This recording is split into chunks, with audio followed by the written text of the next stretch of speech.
What we're looking forward to tonight, something interesting. The Denver Broncos haven't beaten an AFC West opponent in a primetime game since 2017. They're on a 10-game losing streak. Maybe they can get their 10th straight win at home and snap that losing streak. We're looking forward to a great day at Mile High and a whole lot more fun coming up later at around 5:22 in our Sportscast. Mike Kliss, Scotty Gange, Kim and Phil, we'll throw it back to you. We're going to join the party out here.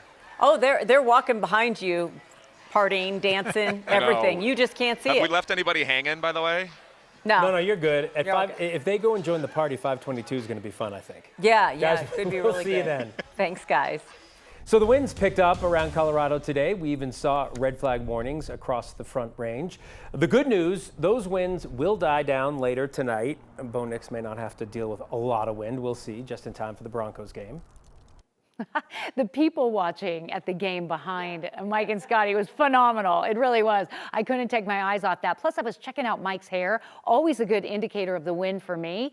He has the best hair on the planet, and I noticed it was extremely calm considering the live shot that we had with them last hour. So I think the winds are finally starting to die down, and it'll be a mild evening. Kickoff at 6:15, 55 degrees. Temperatures in the 40s with fair skies in the fourth quarter. That front that blew through brought some mountain snow, but brought a lot of wind. Just ask Kim. She was out in it today. She'll tell you what it was like in the foothills.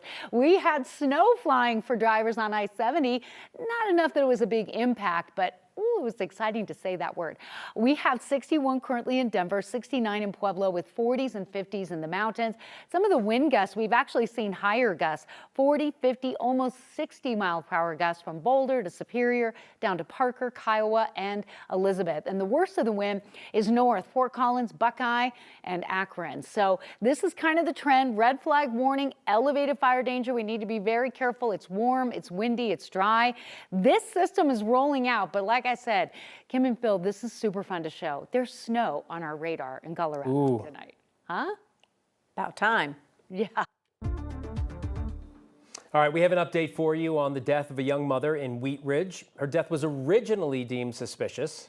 9 News Investigates has just learned that police have concluded the death investigation, but there's still some unanswered questions. 9 News investigative reporter Jeremy Hohola has been asking about questions about the death of Connie Chavez for the last month.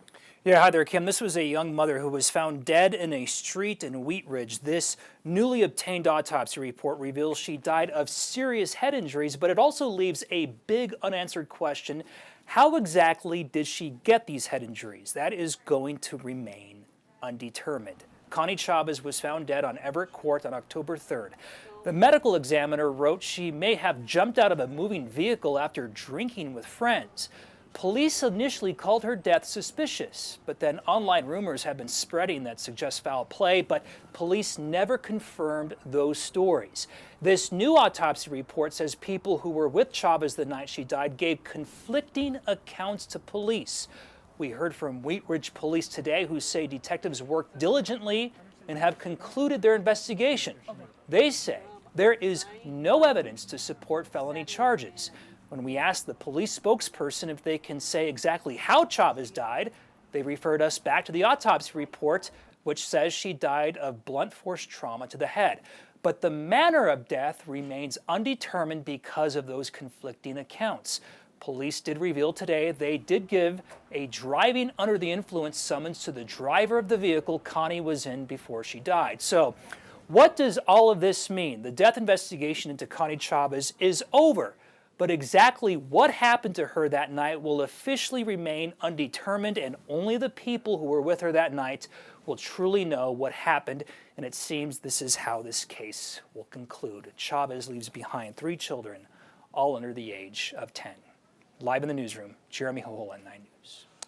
I feel for their family because you've been talking to them and they have just been begging for answers. Yeah, and it looks like the answer is going to be an undetermined death.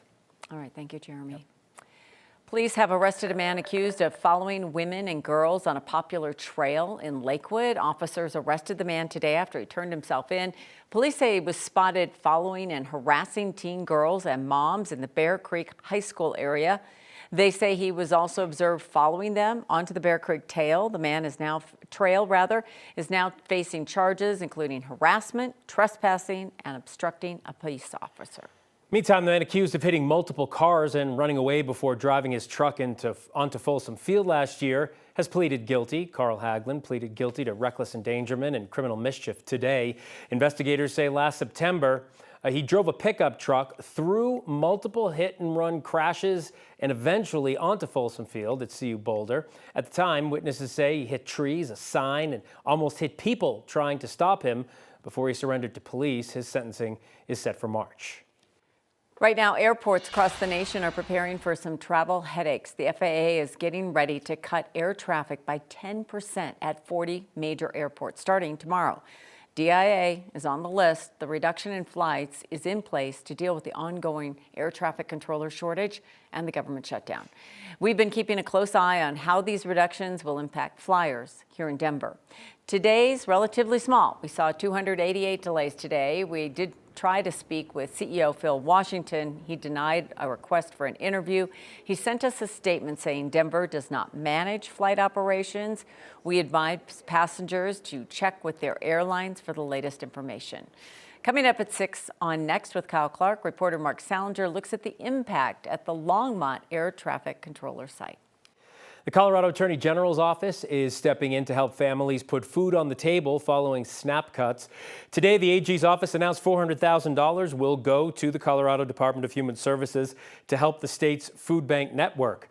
The money comes from a settlement with Dollar General after the company was found charging customers more at the register than the prices listed on store shelves. The state says the funds will go toward refrigeration, food storage, and volunteer support as food banks are seeing record demand.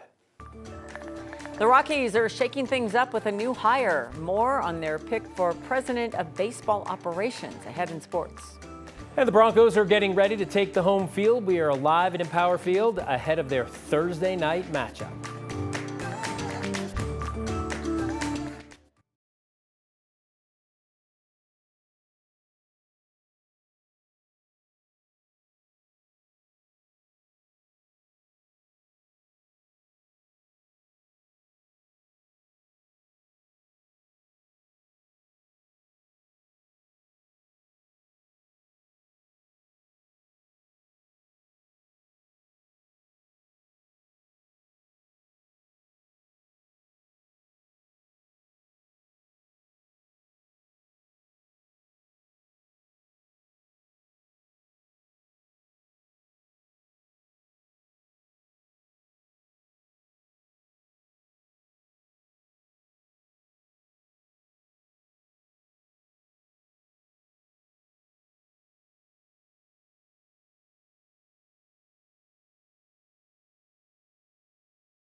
This is day 37 of the government shutdown, and there are new signs of some movement on Capitol Hill. Senate leaders say talks are continuing. Right now, Republicans are waiting on a response from the Democrats to their latest proposal aimed at ending the stalemate. That plan could tie a short-term funding bill to several longer-term spending measures and include a promise to vote later on extending health care tax credits. No votes are scheduled yet, but leaders say they are ready to work through the weekend if a deal comes together. The Supreme Court has ruled that people will now have to list their birth gender on U.S. passports. The decision backs the Trump administration's push to require passport gender designations to match a person's biological sex at birth. In an unsigned order, the court wrote that showing someone's original gender is simply stating a historical fact and doesn't amount to discrimination. Under the Biden administration, travelers were allowed to choose an X gender marker instead of male or female. In Chicago, federal agents are now facing new limits on how they can respond to peaceful protests. A federal judge ruled today that agents must stop using force against protesters and journalists unless it's necessary to stop an immediate threat. The ruling comes after a lawsuit accused agents of using excessive force during an immigration crackdown. Witnesses told the court they were tear gassed, hit with pepper balls, and had guns pointed at them while filming in their neighborhoods. Today, the judge said those actions violate constitutional rights and added that agents must now give 2 warnings before using any riot control weapons. A former government employee who threw a Subway sandwich at a Border Patrol officer in Washington, D.C. has been found not guilty of assault. The trial for Sean Dunn wrapped up today after nearly 2 days. Jurors were shown video of Dunn yelling at officers on August 10th before he threw that sandwich at an ICE agent during a protest. During his trial, Dunn's attorney focused on whether the sandwich throw was enough to constitute an assault on the officer. The defense said that foot-long sandwich from Subway could not and did not inflict any bodily harm.